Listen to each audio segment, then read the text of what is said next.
It was Marco Dominic Gonzalez. It is July the 20th, 2014, 09 a.m.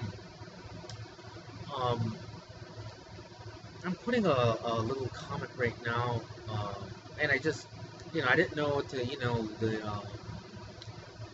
the tragedy over the Ukraine, the MH17 plane.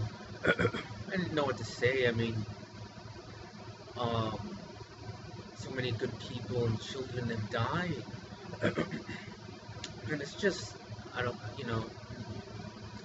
um, I think uh, people, you're trying to get your head around it to understand, and it's very sad, obviously.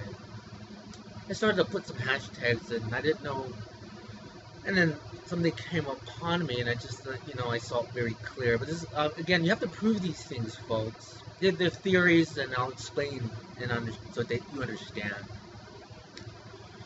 When I put the dead speak immediately, it's like almost saw from the eyes of a child. And I was reading Masha's article. She did an article from The Guardian. And she was speaking as a child was looking up to see the plane. And it's like the propaganda machine of the child having to say that, oh, look what you did, that's good. Because they have these people brainwashed, even children. And again, that child might never know what the truth is. They're just going to get fed information and never know that even children died on that plane. Masha wrote that, and it hit me really hard, man. I was going to say something yesterday, and I said, I'm going to wait until it is natural for me to speak. And it's like I saw it. It's almost like you have to understand something. And I grew up in the Christian religion. And in the Christian religion, folks, AIDS is used as a tool for the preacher and to say it's a black disease, it's a gay disease, it's a bad person disease. If you it's almost, you feel like I remember as a kid, I feel like, well, if I talk to a black guy, am I going to get AIDS? Because it's an African disease. And my thing is, man, what an ignorant thing. I mean, this is massive propaganda in the 80s churches. It's like, oh, be careful. That is it's a black disease. It's a gay disease. Don't be gay. No. We don't, this is a white church, You start to get that fear, and you start to understand.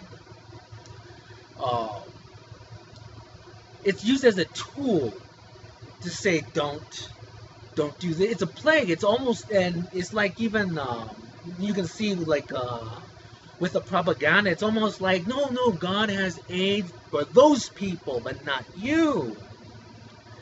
It's used as a tool to scare, to say no. Well, it's like I remember. It's like, well, AIDS is not gonna go away. It won't go away because that's their disease. It's that kind of thing. And then you understand that when you have that no separation of church and state, this has to be investigated. And I don't know if you could uncover that. But this has a lot to do with as much as politics as religion. It's really the undercurrent of the, when it really comes down to it, I know everyone is going to, in their own way, whether they're religious or not, be sad, obviously. But then when you get into that religious space, and they'll say, well, you know what, there's not going to be a cure for that because that is their disease. And it's that kind of rhetoric. And I believe, I've seen some of the religious people use the propaganda to say, oh, it's like they're using it as a tool to say, no. I think the picketers for the concerts that church group were saying because there was a Marine who was killed, but he's defending gays, and the association between AIDS and as a gay disease, and someone defending America, but defending a gay person should die. That was the sentiment. But there's a larger sentiment to that. Understand?